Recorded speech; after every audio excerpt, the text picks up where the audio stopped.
Good day mga katambay. Nandito na po tayo ngayon sa bayan ng Santa Ana, Cagayan. Ang pinakadulong bayan na makikita nyo sa mapa ng Pilipinas.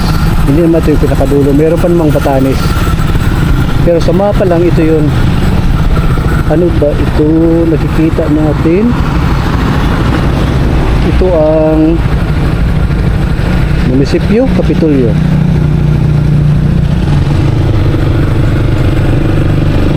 Okay, so ang gagawin natin ngayon ay Santa Ana Town Tour. Tuturo ko kayo sa buong Santa Ana. Pakita ang mga pangunahing infrastructure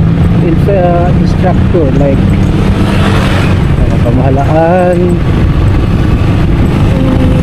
simbahan, palengke, hospital, police station, fire department, paaralan, state universities kung mayroon man, at saka higher education institution. Yan, kung mayroon yan ay ating pong halukugin.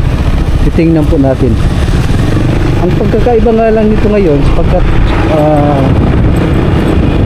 may mga time talaga na babalik-balikan natin yung ibang street gawa ng hindi po magkadugtong-dugtong yata ang mga daan dito. Yan ang pagkakaalam ko, no? Kasi hindi po ako bago dito. Nandito na po ko dati pa noong 1993. Hindi pa ito simentado, wala pang ganyan, no? Santa Ana Commercial Center, wala pang ganyan. Talagang purely ano lang to, karamihan dito ay mga bahay-bahay lang. Ayan, may mga establishment na. Grabe, ganda na ng Santa Ana, no? So, ayun.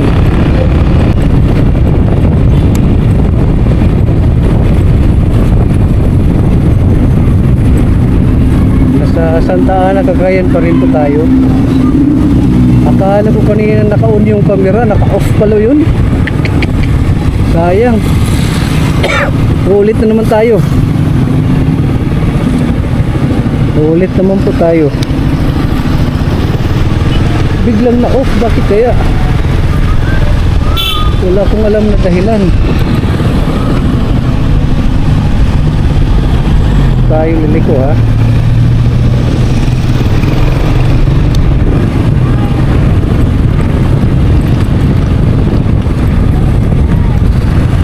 Dito tayo liliko. Residential tour naman tayo. Ito po ang residential area nila. Kabilaan po yan, meron din po sa kabila.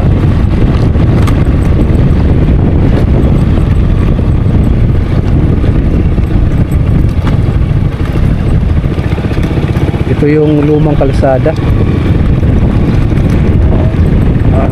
Dati kasi, that time na nandito ako, hindi pa ito simentado. Yung simentado lang hanggang Santa Teresita.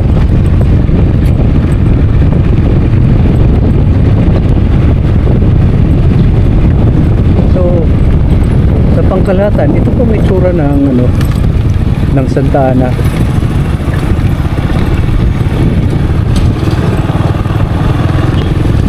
Masigla yung kanilang komersyo dun sa labas, di ba?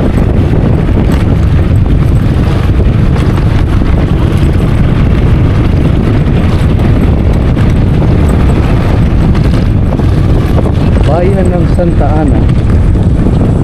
Ayan. Excuse me po. Pati ang lalamunan.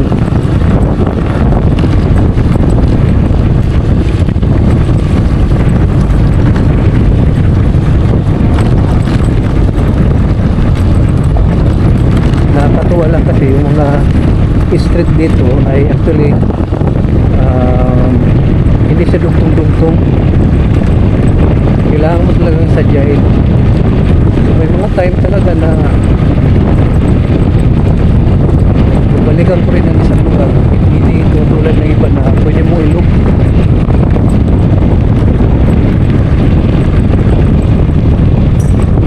O, diba? Tulad ng ganito, Ang lalayo ng kanilang mga abot. Kapitbahay mo, tag 10 metro ang diferensya. Ang distansya. Time check is already 2:39 na ng hapon. Hindi po tayo binayaan ng magandang araw ng panahon. Medyo makulimlim. Ito nga umuulan na. Okay lang pag ganito. Kering-kere pa naman. Mamaya pag lumakas na, tigil na rin ang ating pag-video.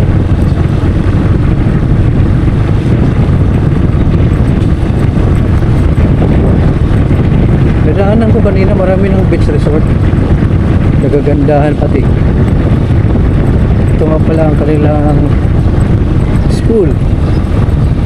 Central School Elementary.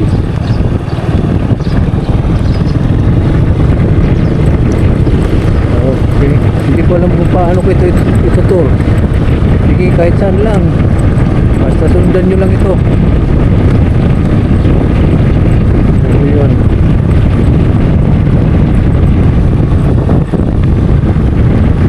Kadalasan kasi pag sinabing Santa Ana, ang nasa isip kagad ng karamihan ay dulo na ng Pilipinas, mahirap. Hindi po ganoon. Maganda po rito.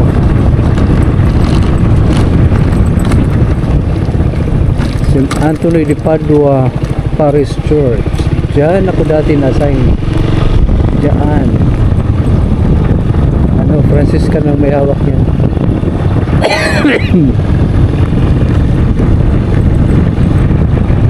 Pinuluwa ko sa ulan. Balik muna tayo punta tayo sa Kabayanan, doon sa maraming establishment.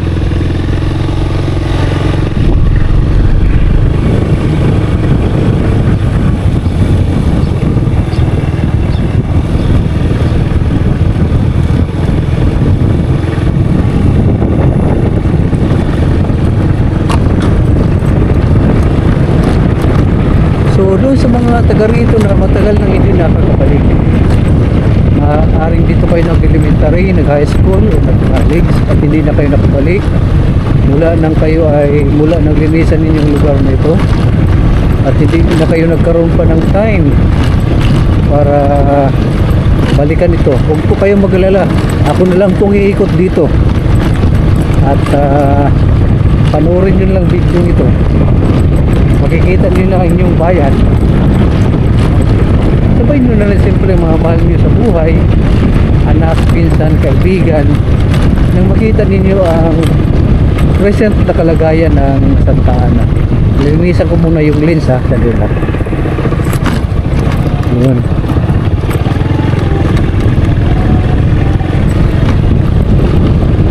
Santa Ana Community Hospital.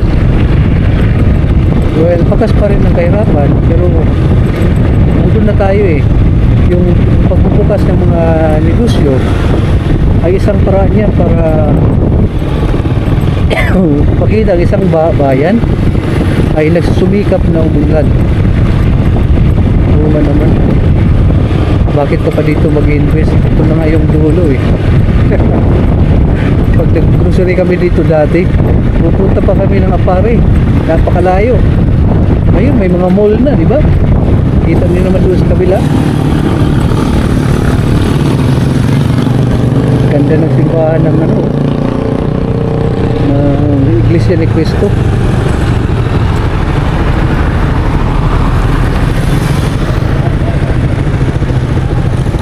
Hey, familiar ba kayo sa waiting shed na yan? Dati-rati, diyan kayo nag-antay ng sasakyan.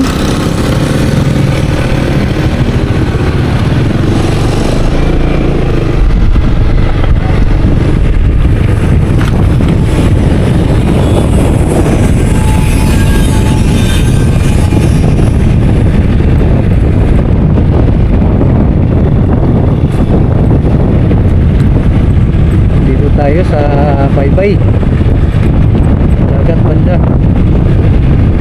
Harap nito ay Batanes na at Pasifiko. Matanong nga pala, mayroon bang biyahe rito papuntang Batanes? Oo nga, no? Ba't hindi tayo magtanong?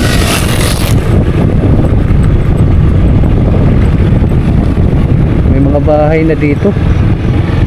Dati-rati ito ano lang ito puro damo. Wala kang makikita ang kabahayan dito.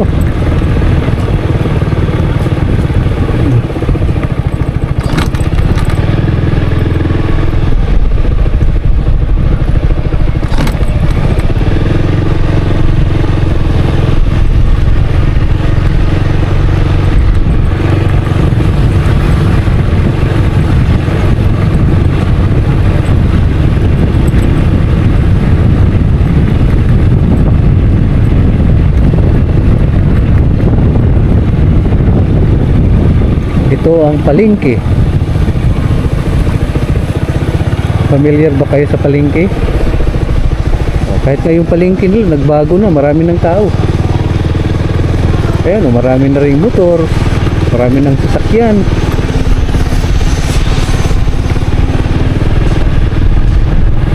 So ito'y pagpapakita ng kaunlaran sa lugar.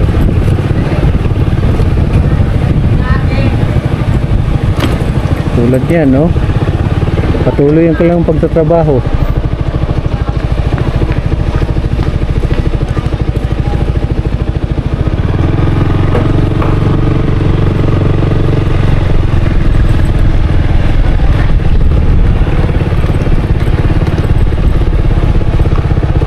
Tanggal ng palengke. Ito ba yung dati? Ang pagkalam ko dati, parang walang palengke yun eh. Tumbok-tumbok lang. Meron na silang commercial center. No exit, no parking. Bawal pala dito mag-exit.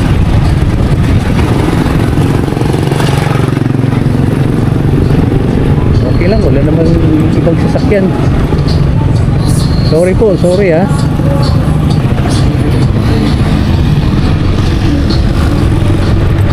Babalik tayo dun sa looban. Hindi ko pa ito na perfect sa pag-ikot. Hindi ko nakabisado yung lugar. Grabe naman yun. Kala ko madaling ikutin. Kahirap pala.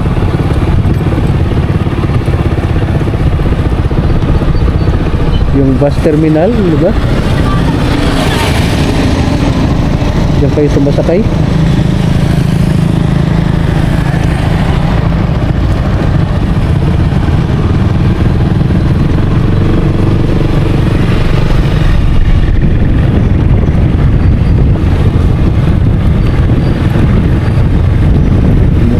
Baka pasukin ng tubig ang aking camera. Tinanggal ko pa naman yung kanyang USB port cover. Dapat nakano lang pala yun, nakalagay lang.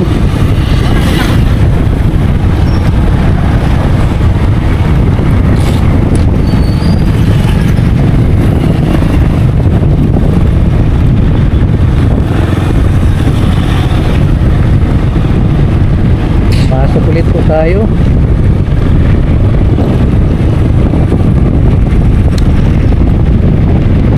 Na tayo kanina pero iba naman ang pupuntahan natin. Kanina pumanan tayo, ngayon ay kaliwa naman. Hindi, tuloy-tuloy lang natin. Ganyan.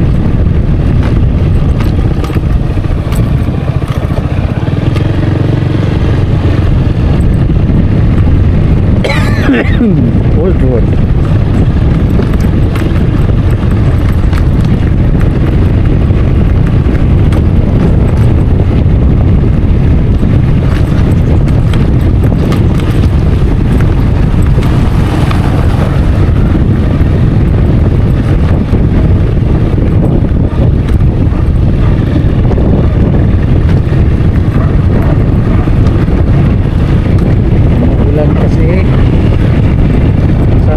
Pa rin ito sa inyong mga kamera.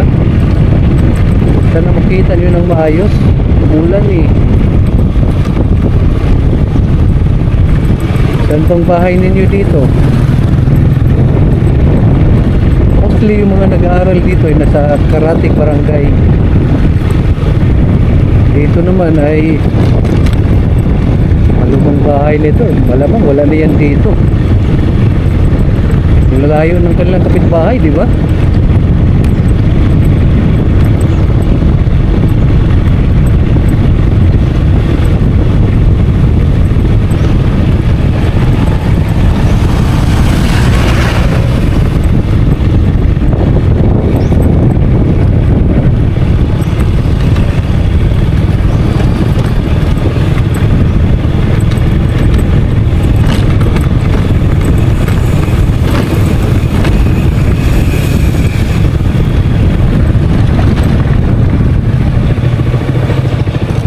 Congratulations to Julius Adrian Paul Acosta for passing the architecture licensure examination. Wow, congrats ha. Congratulations. Wow, lumang bahay oh.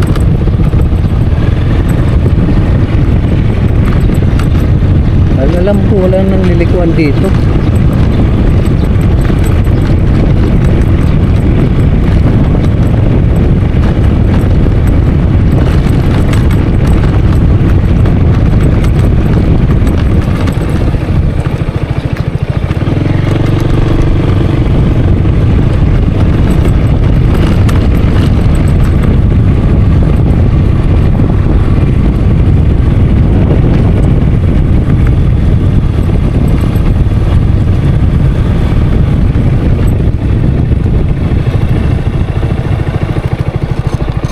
Tayo liliko.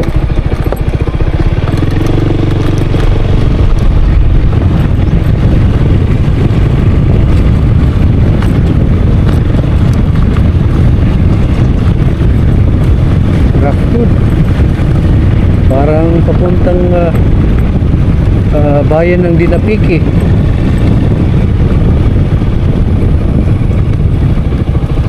Hindi pa rin ito nasa semento. Ganun pa rin ano?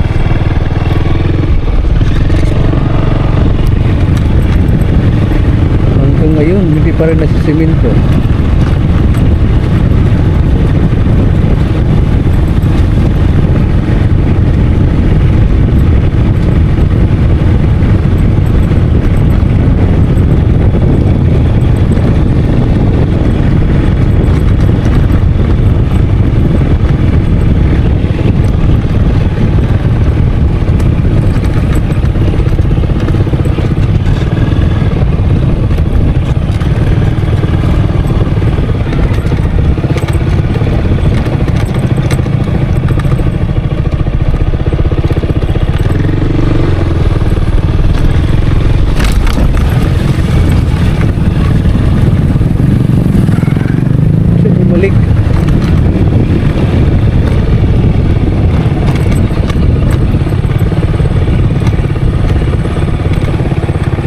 Nandito tayo sa likod ng school.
Ang lawak ng lupain. Sige, tuloy na tayo ng simbahan. Ito po yung kanilang parokya.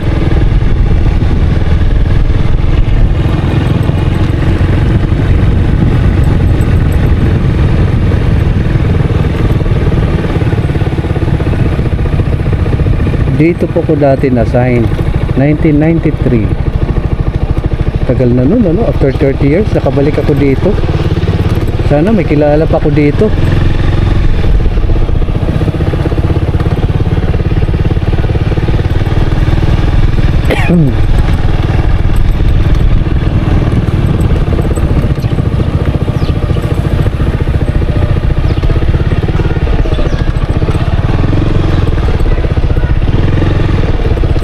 Tayo.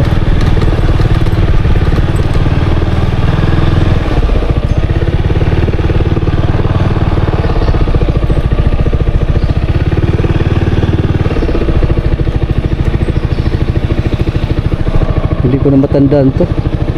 Parang bago na yata. Bagong structure.